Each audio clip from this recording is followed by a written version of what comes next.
استشهد تحتك وتعيشي انتي. يا بيوت السويس يا بيوت مدينتي، استشرق تحتك وتعيشي انتي. هلا هلا هلا يلا بلدية، شمر درعاتك الدنيا هي. هلا هلا هلا يلا بلدية، شمر درعاتك الدنيا هي. انباع العمر بسوق المالية، رفاقة حنروح السوق نجيبه، ونقعد ونغني عالسمسمية. ليكي يا مدينتي ياللي صمتي، يا بيوت السويس يا بيوت السويس يا بيوت السويس. السلام عليكم ورحمة الله وبركاته. أهلا بكم مشاهدينا الكرام وبرنامج الترند لي من محافظة السويس الباسلة. يسعدنا أن نحضر اليوم بمحافظة السويس من معرض الفدائي الكبير والعظيم البطل غريب محمد غريب. نلتقي بابنه المؤرخ الدكتور سادات غريب ابن محافظة السويس، وهذا المعرض المتميز على محافظة السويس. فحاجة جميلة جدا النهاردة. يسعدنا أن نلتقي بالدكتور غريب ونقول له عاوزين نعرف أكتر عن تاريخ الوالد وعن تاريخ الفدائي الكبير والد حضرتك. اهلا وسهلا بحضراتكم طبعا في مدينه السويس. بنستقبل طبعا اليوبيل الذهبي لاحتفالات اكتوبر. طبعا بلدكم السويس، اسماعيليه، بورسعيد، كلها طبعا مدينه واحده اللي هي مدن الكنال. بطولات واحده، مقاومه واحده. هنا هو طبعا احنا النهارده بنحتفل بعيد السويس، بعيد السويس القومي. وطبعا بتشريفكم طبعا ده عيد لينا احنا ان احنا نحتفل مع بعضينا احتفالات عيد السويس. ده معرض الفدائي غريب محمد غريب. طبعا احنا ما بنقولش ده يخص للفدائي غريب محمد غريب، احنا زي ما بنقول ده معرض الفدائيين. يعتبر المجموعة اللي طبعا في وقت ما دفعت عن السويس ودفعت عن مصر، والمجموعة طبعا دي اللي كان ليها صلات وجولات كتير جدا مع العدو الصهيوني في فترة حرب الاستنزاف. المعرض هنا ده كان الفكرة بتاعته. بدأ طبعا من حوالي أكتر من 15 سنة. كان الهدف منه طبعا إن احنا نعرف الجيل بتاعنا والأجيال اللي جاية بعدينا إيه هو تاريخ السويس. كان طبعا بالنسبة لنا احنا إن يبقى مرئي أكتر طبعا من الكتب، رغم إن طبعا إن احنا تاريخ فدائي ده بيحكي قصة الوالد رحمة الله عليه، وبعديها كتبت السويس قصة مدينة اللي احنا شايفينها قدامنا دي كلها إصدارات حضرتك. كام كتاب حضرتك؟ 3 كتب. عملت تاريخ فدائي في 2007 ده قصة الوالد. 2017 السويس قصة مدينة، ده بيحكي عن مرحلة معينة من تاريخ السويس اللي هي مرحلة الاستنزاف للعبور. بعد كده عملت السويس تاريخ وصمود، ده بيحكي تاريخ السويس من أيام الفراعنة لحد وقتنا هذا.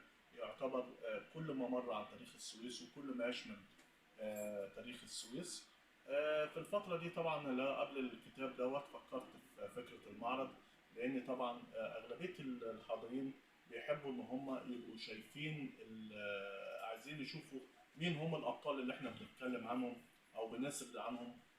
فحطينا بعض شايف ده متحف جميل جدا، بعض حاجة عظيمة. الصور للفدائيين وبعض الشهادات وبعض الوثائق ليهم. من هنا كانت الفكرة لبعض الفدائيين رحمة الله عليهم تمنوني طبعا على تاريخهم. فكل من الأعضاء اللي هم الفدائيين اللي كانوا على قيد الحياة بدأوا إن هم يجيبوا لي الشهادات والصور والوثائق اللي تخصهم، إن أنا أحتفظ بها مع حاجات الوالد. من هنا قدرت إن أنا أجمع مجموعة كبيرة جدا. يعني احنا لما بنيجي نبص في المعرض هنا ده بمعدل، يعني احنا عارضين بمعدل 80 صورة، ده من اصل حوالي 700 صورة.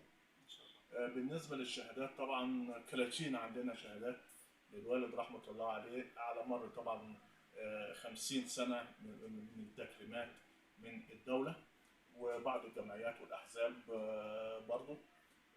بالنسبة برضو هنا هو يعتبر دولاب الشرف اللي هو فيه الدروع وفيه احنا هنتكلم عن كل ده. ده برضو يعتبر حطيت فيه بعض الدروع والنياشين، ونوت طبعا الامتياز اللي من الطبقة الأولى اللي خدها من الرئيس الراحل محمد أنور السادات، وخد نوت الشجاعة من الرئيس الراحل جمال عبد الناصر عن أول عمل فدائي وعن مشاركته في إطفاء حريق الزيات.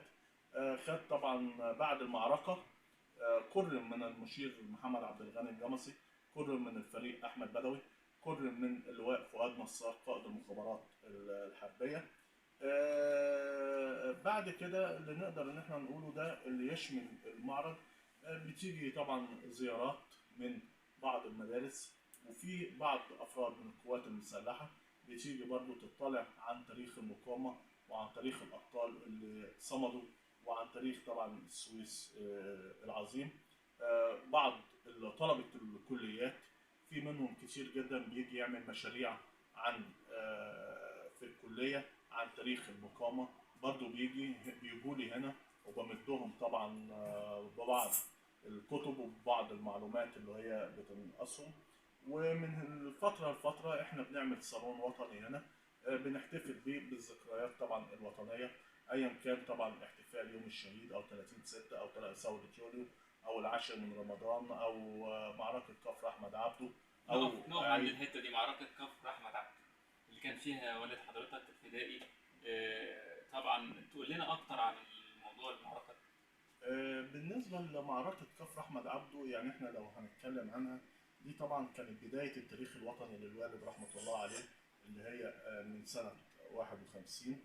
بدايته كانت طبعا شغال الوالد رحمة الله عليه كان وحيد، وكان يعني ميال للوطنية، لأن في فترة طبعا الضرب بتاع الحرب العالمية والقوات البريطانية والحاجات دي، لحين طبعا ما حدث معركة كفر أحمد عبده في سنة 51.